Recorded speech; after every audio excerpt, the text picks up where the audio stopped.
ID7 7, Tourer vise à offrir une version légèrement plus polyvalente du plus grand modèle électrique ID7 de Volkswagen. En tant que compromis luxueux entre un break électrique exécutif grand et coûteux et un break électrique plus compact, il a certainement sa place. Je suis Jonathan Crouch et je teste des voitures depuis plus de 40 ans. Retrouvez-les tous sur l'application Car and Driving Car Reviews. Je vais essayer de vous dire tout ce que vous devez vraiment savoir sur cette voiture, d'une manière que vous ne trouverez nulle part ailleurs. Laissez-moi vous présenter notre animateur, Steve.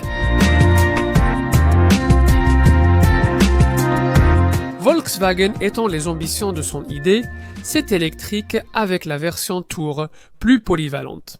Nous avons déjà eu de grands breaks électriques comme la BMW i5 Touring et des modèles plus compacts comme la MG 5, ainsi que les versions break électriques de la Peugeot U308 et de l'Opel Astra électrique. Avec cette Volkswagen ID, cette Tourer, il est temps d'avoir une solution intermédiaire. Comme son nom l'indique, il s'agit d'une version break de la ID 7 berline et elle est entrée en production en 2024 au moment même où une autre Volkswagen de taille similaire, la Arteon Shooting Brake, nous quittait en tant qu'électrique. Ce Tourer n'est pas un remplaçant direct de l'Arteon Shooting Brake qui était à moteur thermique et parfois hybride rechargeable. Mais l'esprit de design qui relie ces deux modèles est similaire. Même si la ID7 Tourer est sans doute moins originale à regarder, cette originalité n'a pas vraiment aidé l'ancien modèle Arteon à se vendre en grand nombre. Ce break fera-t-il mieux? Découvrez-en plus sur ce modèle via l'application Driving. Et si vous vous intéressez spécifiquement à ce break ID7, alors restez avec nous pour l'essai routier le plus complet de l'industrie, le Current Driving Road Test. Les ID7 Tourer ne se conduit évidemment pas différemment de la berline ID7, ce qui signifie que vous bénéficiez d'une expérience de conduite très paisible. Ce n'est pas vraiment à cause du faible niveau de bruit du vent et de la route, même s'ils sont très bien atténués. C'est plutôt parce qu'il y a une sensation de maîtrise et de prévisibilité dans tout ce que fait cette Volkswagen. Comme pour la berline, il existe 3 variantes de l'ID7 Tourer parmi lesquelles choisir. Toutes les ventes principales concerneront les 2 versions à propulsion arrière, qui utilisent toutes 286 chevaux. Le modèle Pro de base propose une batterie de 77 kWh pour 598 km d'autonomie, tandis que la version 86 kWh et 679 km, la batterie de 86 kWh équipe aussi la version haut de gamme. Le modèle GTX à double moteur et transmission intégrale offre jusqu'à 575 km d'autonomie et intègre un moteur avant supplémentaire. La puissance atteint 340 chevaux avec un 0 à 100 km/h en 6,2 secondes. Et la GTX Tourer ne met que 5,5 secondes, soit un peu plus d'une seconde de moins que les modèles à moteur unique. Sur la route vers la vitesse maximale de 180 km/h que partagent toutes les ID7, quel que soit votre choix de ID7 en mouvement, vous choisissez entre 4 modes de conduite principaux: éco, confort, sport et individuel. Et si votre Tourer est équipé du contrôle adaptatif du châssis, le contrôle adaptatif du châssis, l'amortissement adaptatif, qui est en option sur les modèles à moteur unique. Mais comme nous l'avons installé ici, ces réglages influeront aussi sur la qualité de conduite. Volkswagen est extrêmement fier de ce système d'amortissement adaptatif amélioré, mais vous n'irez pas souvent vers l'extrémité la plus ferme de la large plage qu'il propose. Parce que se battre avec les imperfections de la route ne correspond pas vraiment au type de voiture que celle-ci essaie de devenir bien meilleure. Il faut choisir le mode confort et profiter d'une conduite douce et enveloppante. C'est rendu possible grâce au ressort à grand débattement et au support élastocinétique à forte absorption spécialement réglé sur le sophistiqué essieu arrière à 5 bras. Dans les virages, la ID7 révèle la longueur de son empattement et son poids de 2,2 tonnes. Mais grâce au centre de gravité bas et aussi à ses pneus Bridgestone, Potenza Sport, très adhérents, il y a beaucoup de motricité en virage et la sensation de précision est bien présente. Grâce au volant en cuir végétalien, issu de la crémaillère de direction à assistance variable sur mesure. Et, par exemple, sur la BMW i5 Touring, vous ne pouvez pas ajouter de système de direction des roues arrière. Grâce à la propulsion arrière et à un braquage serré, cette Volkswagen n'en a pas vraiment besoin. Plus important encore, contrairement à la plupart des driables. Mais comme toujours avec un modèle ID, le conducteur a très peu de contrôle. En ce qui concerne les réglages du freinage régénératif, il n'y a certainement pas de mode de conduite à une pédale. Il y a juste le réglage habituel B du sélecteur de vitesse qui augmente sensiblement la décélération lorsque l'on relâche l'accélérateur. Et cela accentue également la tendance naturelle du groupe motopropulseur à régénérer automatiquement l'énergie de la batterie à l'approche des virages et des intersections grâce au système d'éco-assistance de série. Étrangement, pour une voiture aussi futuriste, des freins à tambour à l'ancienne sont utilisés sur l'essieu arrière. Volkswagen affirme que les disques classiques ne sont pas indispensables ici, car la régénération assure l'essentiel du freinage à grande vitesse. Dans ce cas, vous préférerez peut-être passer en mode D et vous passer de la récupération d'énergie. Il est vraiment difficile de ne pas être impressionné par le raffinement exemplaire que nous avons mentionné plus tôt, ainsi que par les systèmes de conduite sophistiqués que le progrès constant a apportés. Par exemple, l'assistant de conduite de série de cette Volkswagen, un système d'assistance contrôlé par caméra et capteur radar. Ce système gérera désormais l'accélération, le freinage et la direction de votre ID7, tout en gardant la distance de sécurité avec les véhicules devant.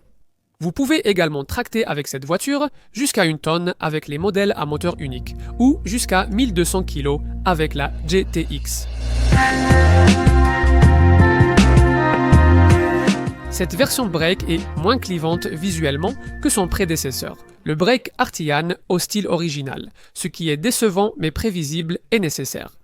La comparaison la plus pertinente reste celle avec l'actuel Passat, uniquement disponible en break. Les ID, Sept, Tourer est plus courte, large et haute que cette Volkswagen thermique, dont la version hybride rechargeable sera une alternative intéressante à l'ID Sept Tourer. En réalité, ce n'est pas l'un de ces breaks. Allongé pour plus de praticité que la berline d'origine, ses dimensions restent les mêmes que le Paxu AD, 7 standard, 4961 mm de long, 1862 mm de large et 1536 mm de haut.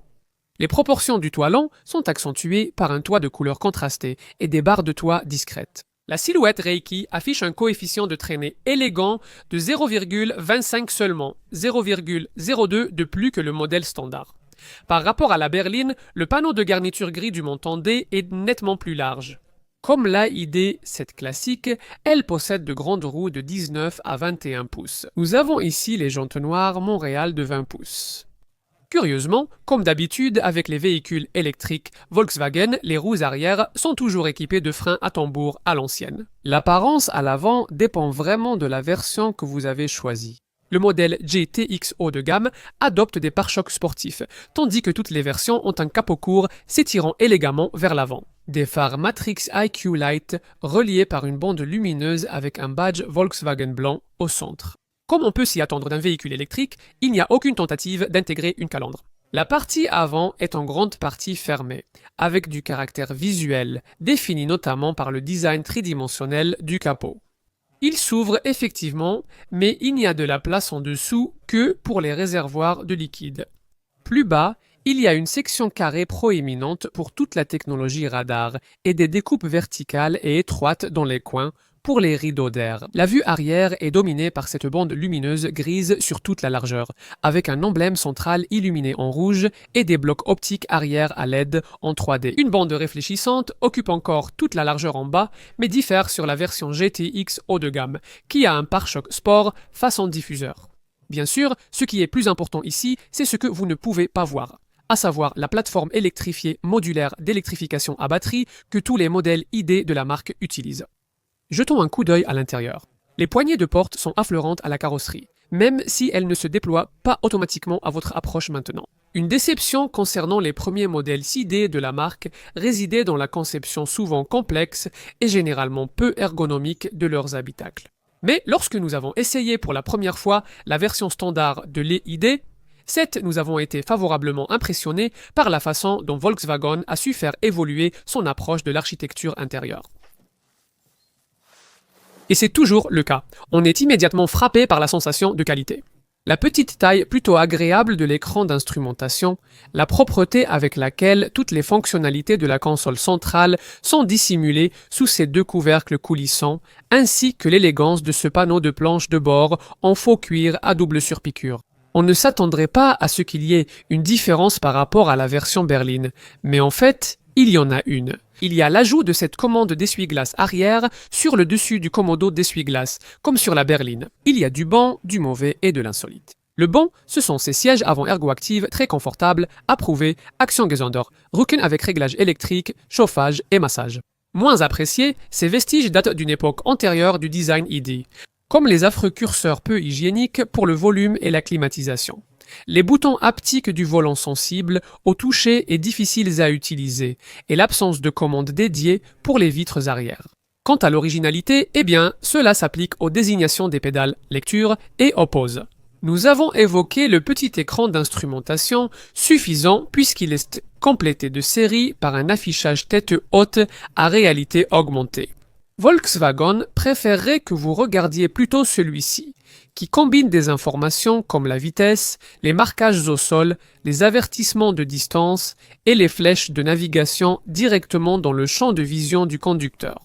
Ce qui ne laisse pas grand-chose à afficher pour ce petit écran d'instrumentation, à part, bien sûr, les informations de base comme la vitesse, les panneaux de signalisation, l'autonomie de la batterie, etc. Comme vous pouvez le voir, il n'est pas monté dans une nacelle comme sur les autres ID, mais il est plutôt placé dans l'alignement des aérateurs intelligents innovants de l'habitacle. Ce qui, de façon assez agaçante, ne peut être orienté qu'en faisant glisser des icônes sur l'écran tactile central. Ou, si vous préférez, grâce au système avancé de commande vocale IDA. Nous n'avons pas encore évoqué ce que beaucoup voient comme la principale caractéristique de cet habitacle. L'écran tactile central de 15 pouces, situé en hauteur sur la planche de bord épurée, cet écran d'infodivertissement affiche en permanence des barres en haut et en bas. La section inférieure pour les commandes de température, la partie supérieure droite, configurable avec vos 5 fonctions favorites. Cliquez sur ce carré encadré de bleu en bas pour afficher les informations que vous souhaitez dans différents widgets personnalisables. Ici, par exemple, nous avons la cartographie, la radio, le véhicule et la recharge. Ou vous pouvez cliquer sur ce bouton d'application en haut à droite pour afficher un écran rempli de petites icônes qui incluent des applications comme les fonctions de recharge, l'App Connect, la configuration Apple CarPlay et Android Auto, ainsi que le système d'éclairage d'ambiance élégant à 30 couleurs de l'habitacle. Il y a aussi une section d'astuces et d'aides utiles qui vous guide graphiquement à travers les différentes fonctions de la voiture. Presque toutes ces applications peuvent également être activées par le système de commande vocale IDA que nous avons mentionné plus tôt, qui, contrairement aux anciens modèles ID, peut activer les modes de conduite. Et il a également été configuré pour fonctionner avec Chat Generative Pre-trained Transformer, afin de pouvoir traiter plus précisément aussi bien les requêtes générales que spécifiques. Il n'y a pas de commande de clim séparée, ce qui nous agacerait normalement, mais ici l'écran fonctionne bien. Il remplit l'écran de graphiques détaillés qui peuvent ensuite disparaître d'une simple pression sur le bouton d'accueil fourni, ce qui vous permet de revenir au menu principal. Il y a 2 options que vous allez probablement vouloir, et nous les avons toutes les deux ici. Le système audio Harman Kardon Premium de 700 watts n'est pas le plus puissant testé, mais il satisfait pleinement les besoins d'un audiophile. Avec 12 haut-parleurs haut de gamme, un haut-parleur central à l'avant, un caisson de basse dans le coffre et un système audio à 16 canaux qui propose 4 réglages sonores préconfigurés. Nous pensons aussi que vous allez vouloir le toit panoramique en verre intelligent. Dès maintenant, celui-ci peut devenir opaque ou redevenir transparent d'un instant à l'autre grâce à une couche de cristaux liquides polymères dispersés qui est intégrée dans le verre. L'activation se fait par un contrôle tactile dans la console de toit ou par l'assistant vocal en ligne IDA. Quoi d'autre? Eh bien, un bouton de démarrage est prévu. Mais il n'est pas nécessaire de l'utiliser car la voiture détecte votre présence. Donc, tout ce que vous avez à faire en entrant, c'est d'actionner le levier de vitesse monté sur la colonne pour passer en mode conduite. Ergonomiquement, tout est presque parfait. On ne s'assoit pas aussi bas que dans une voiture thermique de cette taille. Mais pour la plupart des propriétaires potentiels, cette hauteur d'assise supplémentaire ne sera pas malvenue. Et cela contribue à faire de cette ID7 Tourer une voiture exceptionnellement facile à voir depuis l'intérieur, encore plus que la version berline. En fait, grâce à ces grandes vitres de custode arrière, vous bénéficiez également de capteurs tout autour, d'une caméra à vision panoramique à 360 degrés et du Park Assist Plus de série de Volkswagen, grâce auquel la voiture peut se garer toute seule. Quant à l'espace de rangement dans l'habitacle, eh bien, il y en a beaucoup là où, sur un modèle à moteur thermique, se trouverait le tunnel de transmission centrale. Cet espace de rangement couvert comporte deux parties avec des lamelles. L'arrière a des portes gobelets, l'avant un tapis de recharge sans fil et deux ports USB.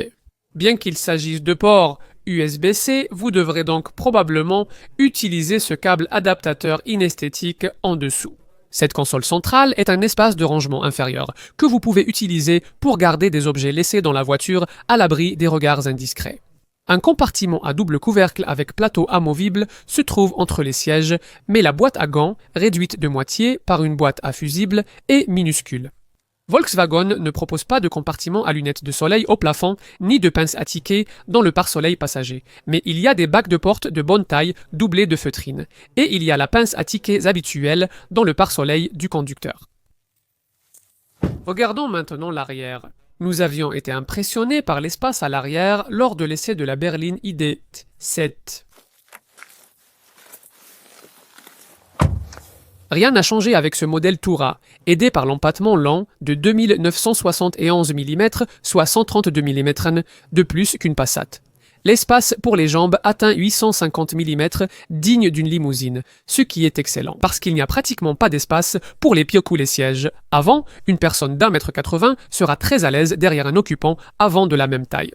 Et comme il y a un plancher plat ici, vous pouvez installer 3 adultes à l'arrière sans problème, même si l'occupant central pourrait se plaindre de ce coussin central légèrement surélevé.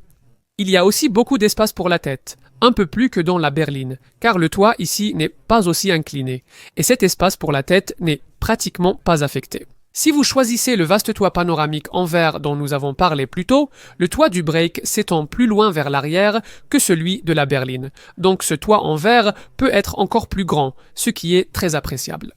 Mais vous n'avez pas forcément besoin de cette option coûteuse pour éclaircir l'arrière de l'habitacle, car c'est déjà très bien fait ici, grâce aux grandes vitres de custode dont nous avons parlé plus tôt. On ne s'attend pas à une assise coulissante dans ce type de véhicule électrique, mais le dossier fixe est décevant. La climatisation automatique à 3 zones offre aux passagers arrière des commandes de ventilation, avec 2 aérateurs au-dessus et 2 ports USB-C en dessous. Les bagues de porte peuvent contenir une bouteille d'eau. Et comme vous pouvez vous y attendre, il y a 2 porte-gobelets dans l'accoudoir rabattable, en plus des habituelles poches au dos des sièges, avec des petites poches supplémentaires bien pensées en haut. Celles-ci sont prévues pour les téléphones portables, comme on peut s'y attendre. Les fixations ISOFIX pour sièges enfants et les crochets à manteau au plafond sont également présents, en plus des lampes de lecture individuelles au plafond, et il y a un autre crochet à manteau sur chaque montant B. Mais ce ID.7 Tourer est-il vraiment pratique? Voyons cela. Le haillon électrique se soulève pour révéler une tablette arrière qui se rétracte en 2 étapes. Et cela dévoile un coffre de 605 litres.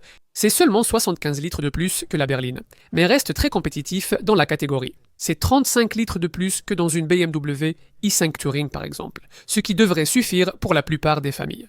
C'est mieux, car comme je l'ai dit, il n'y a pas de coffre avant sous le capot pour les câbles de recharge. Ils doivent aller sous ce panneau de plancher à hauteur réglable ici, et à cause de la hauteur surélevée du plancher de chargement et de la différence limitée entre les hauteurs de plancher, ils tiennent tout juste. Volkswagen a oublié de mettre des lumières sur la face intérieure du haillon. Mais sinon, c'est un espace pratique avec des renfoncements profonds de chaque côté, un filet d'attache à gauche, une lumière de chaque côté, une prise 12 volts de crochet à sac de chaque côté et 4 anneaux d'arrimage.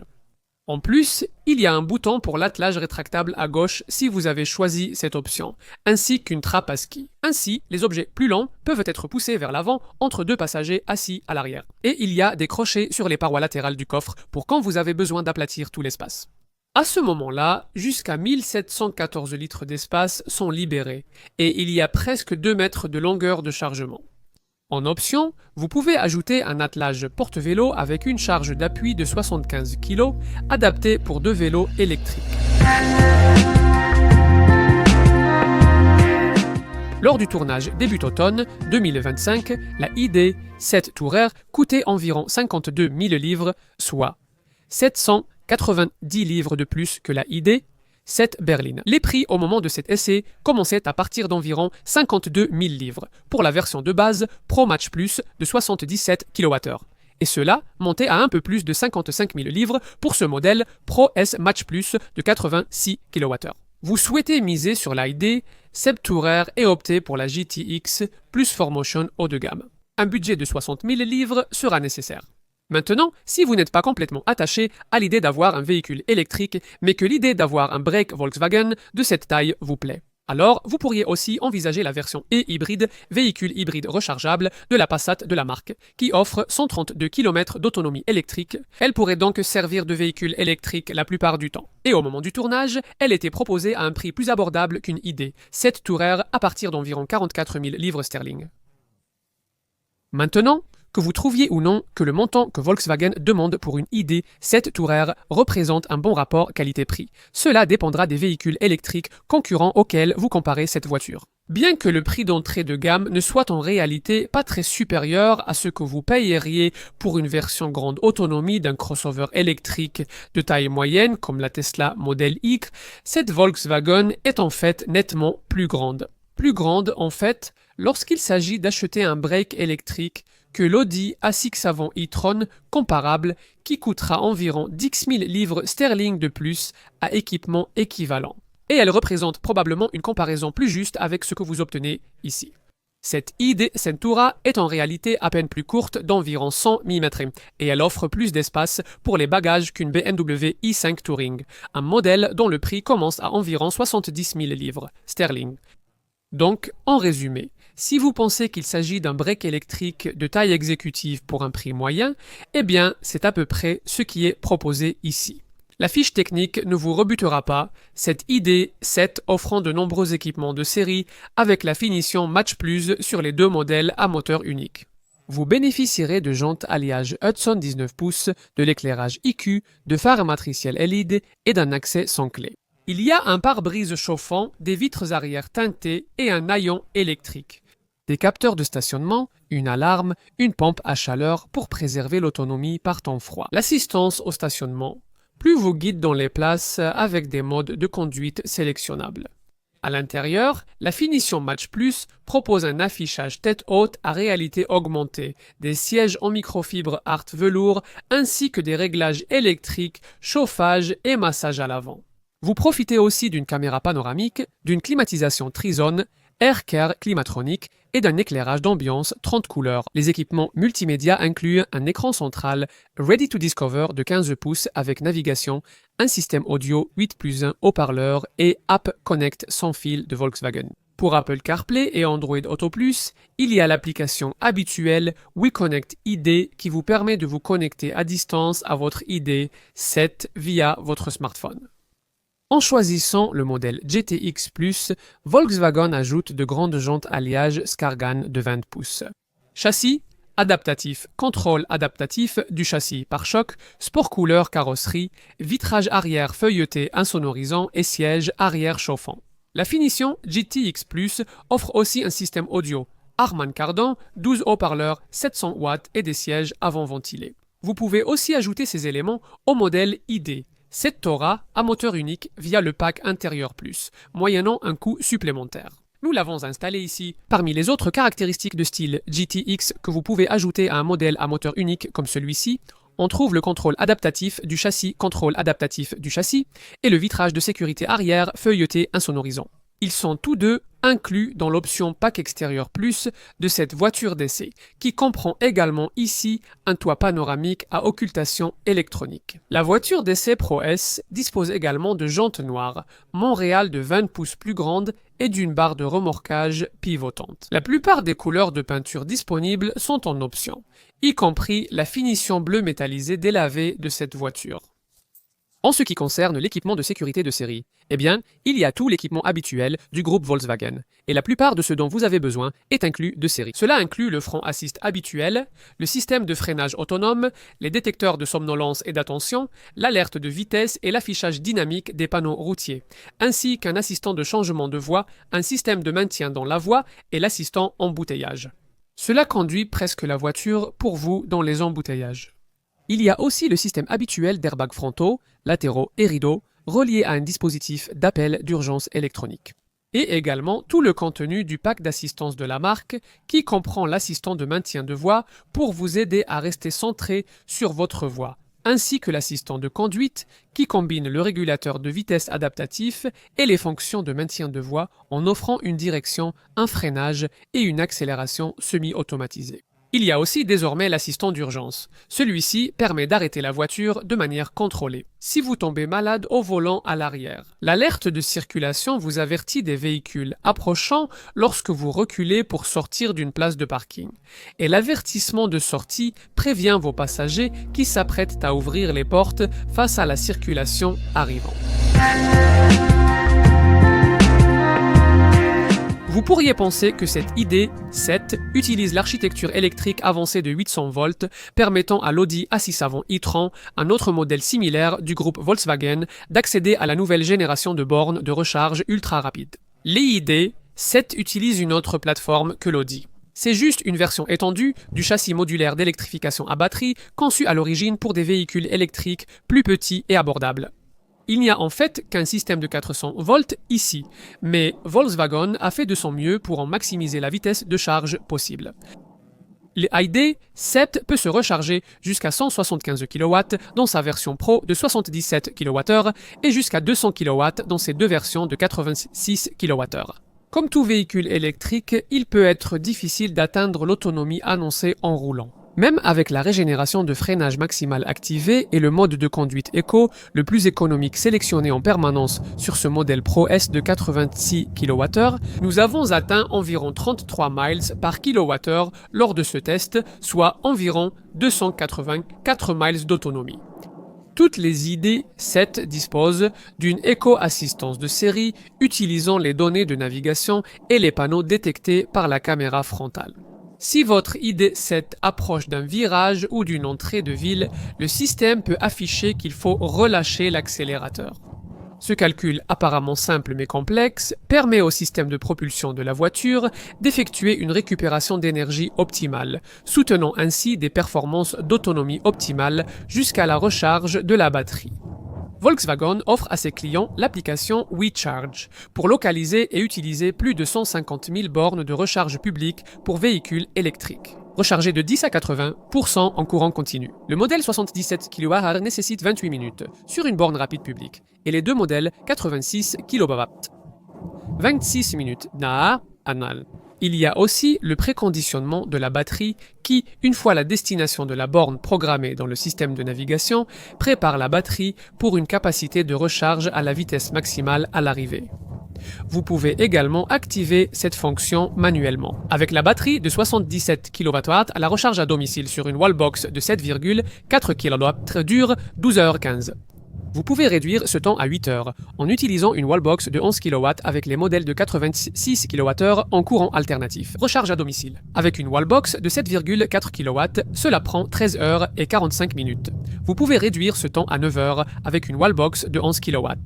Aucune version de cette voiture ne coûtant moins de 40 000 livres sterling, votre ID.7 Tour sera donc soumise à la taxe sur les voitures de luxe du gouvernement jusqu'à ses 6 ans. Un conducteur ID.7 aura des coûts d'entretien inférieurs à ceux d'un modèle à combustion. Il n'y a pas de vidange d'huile et le freinage régénératif rend les plaquettes de frein durables toute la vie de la voiture. Il y a un calendrier d'entretien fixe avec une inspection de base après 2 ans, sans limite de kilométrage à ce stade, puis des entretiens annuels ou tous les 20 000 miles. Vous bénéficierez de la garantie Volkswagen de 3 ans ou 60 000 miles. La 3e année de garantie est assurée par le concessionnaire, ainsi que la garantie batterie de 8 ans ou 10 000 miles. Les ID.7 tourés à moteur unique sont en groupe 38 d'assurance. C'est le groupe 41 pour la GTX haut de gamme, avec le taux d'avantage en nature de 3% pour les véhicules électriques jusqu'au printemps 2026. La valeur résiduelle après 3 ans et 36 000 miles devrait se situer entre 52 et 53%, ce qui, pour référence, est mieux qu'une BMW i5 Touring plus chère. Avant l'époque des véhicules électriques. Un grand break Volkswagen de cette taille et à ce prix n'aurait pas eu beaucoup de chance, comme l'ont montré les chiffres de vente décevants de l'ancienne Arteon Shooting Brake. Mais les clients qui prévoient de dépenser pour un grand véhicule électrique de ce genre sont aujourd'hui moins attachés à la marque. Et c'est un état d'esprit sur lequel cette ID.7 Tourer compte bien capitaliser. Évidemment, cette voiture ne vous plaira pas si la berline ID.7 ne vous attire pas déjà. Mais si c'est le cas et qu'il vous faut quelque chose de plus pratique, une ID.7 Tourer pourrait vous convenir. Vous retrouvez ici à peu près tout ce que vous offre un break BMW i5 plus cher.